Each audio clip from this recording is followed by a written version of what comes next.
Bonjour à tous et bienvenue sur la chaîne. Ce 8 décembre 2025, l'indice du dollar américain, le DXY, vient de dépasser les 100 points pour la première fois depuis novembre 2022, avec une hausse de plus de 7% depuis octobre. Les marchés sont sous le choc, Wall Street oscille, les devises émergentes plongent, et même l'euro flirte avec la parité. Pourquoi cette explosion surprend-elle autant? Parce que malgré les attentes de baisse de taux par la Fed, le dollar rebondit sur fond de données économiques US solides et de craintes autour des politiques de Trump. Dans cette vidéo, on va décortiquer tout ça, le rôle du dollar, les raisons de sa flambée, ses impacts immédiats et à long terme, et surtout, ce que ça change concrètement pour ton pays. Que tu sois en Europe, en Afrique ou en Asie, accroche-toi, on y va étape par étape. Pour bien saisir l'ampleur, un petit rappel s'impose. Le dollar, c'est bien plus qu'une monnaie, c'est la colonne vertébrale de l'économie mondiale. Depuis la fin de la Seconde Guerre mondiale et les accords de Bretton Woods, il est la monnaie de réserve dominante. 58% des réserves des banques centrales mondiales sont en dollars aujourd'hui. Dans le commerce international, 88% des transactions passent par le dollar, que ce soit pour le pétrole, les métaux ou les techs. Pourquoi? Parce qu'il est stable, liquide et accepté partout. Sa valeur influence tout. Quand le dollar monte, il rend les importations plus chères pour les autres pays, booste les exportations US, mais pèse sur les dettes libellées en dollars, qui représentent 48% des dettes internationales. En clair, une hausse du dollar n'est pas qu'un chiffre sur un graphique, c'est un séisme qui touche 190 pays, des multinationales aux supermarchés du coin. Alors, qu'est-ce qui fait décoller le dollar comme ça? D'abord, les facteurs économiques US. Les données récentes montrent une résilience impressionnante. Les créations d'emplois en novembre ont dépassé les attentes, l'inflation corps PCE reste à 2,7% et les ventes au détail grimpent. Résultat? Les marchés parient moins sur des baisses de taux agressives par la Fed, seulement 2 coupes prévues en 2025 au lieu de 4. Les taux US à 4,25 à 4,50% attirent les capitaux comme un aimant, car ils rapportent plus que les 2% de la BCE ou les 0,25% de la BOJ. Ajoutez à ça les politiques fiscales de Trump, des baisses d'impôts et des tarifs à 60% sur la Chine pourraient relancer l'inflation et la croissance US, maintenant le dollar fort. Géopolitiquement, c'est la fuite vers la sécurité. Avec les tensions en Ukraine, au Moyen-Orient et les élections explosives en Europe, les investisseurs se ruent sur les trésoreries US, vues comme un refuge. En novembre, les flux vers les actifs en dollars ont bondi de 15 milliards. Bref, ce n'est pas un hasard, c'est un cocktail de force économique américaine et d'incertitude mondiale qui propulse le DXY vers les 101 points.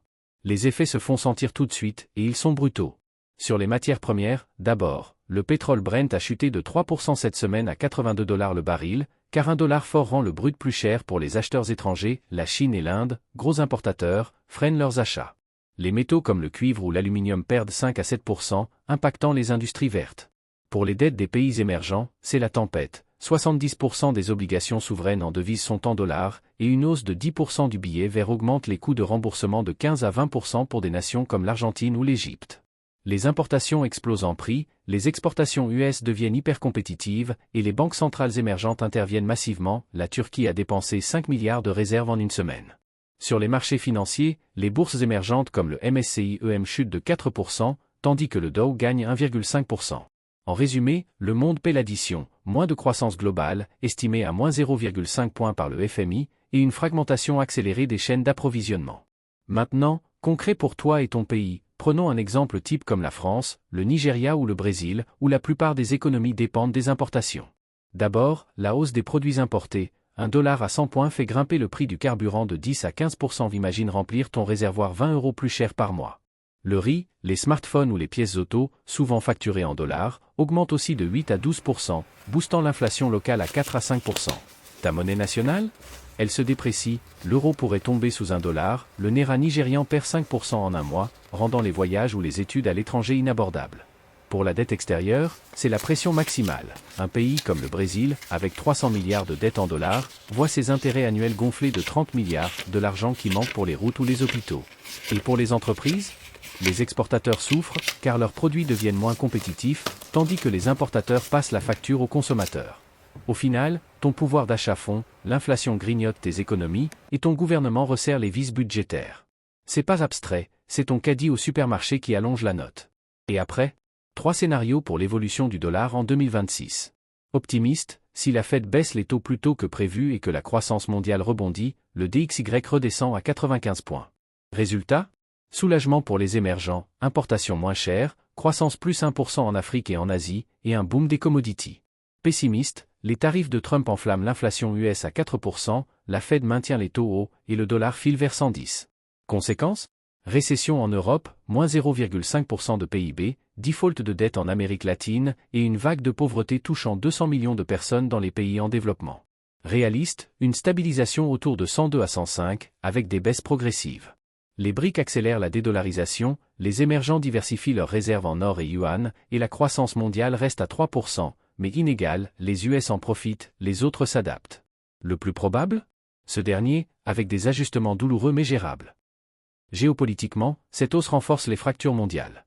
Pour la Chine, c'est un cauchemar. Ses exportations vers les US chutent de 10%, boostant sa dédollarisation. 90% de ses échanges avec les BRICS se font maintenant en yuan ou monnaie locale, affaiblissant le dollar de 2 à 3% dans les réserves globales. L'Europe trinque, l'euro faible pèse sur la BCE, divisant l'UE entre exportateurs allemands qui souffrent et importateurs qui paient plus cher l'énergie. Les BRICS, avec leurs 45% du PIB mondial, accélèrent, Russie et Inde vendent du pétrole en roupies, l'Afrique du Sud en rang, réduisant la dépendance au dollar pour 20% de leur commerce. Pour les pays africains, c'est double peine, dettes plus lourdes et commodities moins chères, freinant les investissements verts.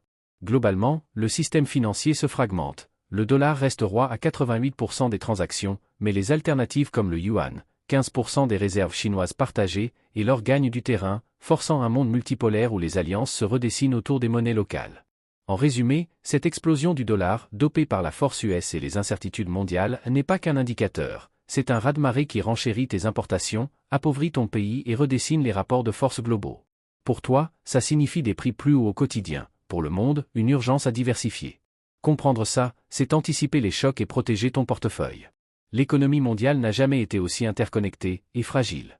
Si cette analyse t'a éclairé, like, abonne-toi et active la cloche pour ne rater aucune actu éco qui compte. Dis-moi en commentaire, quel scénario vois-tu pour le dollar en 2026 ?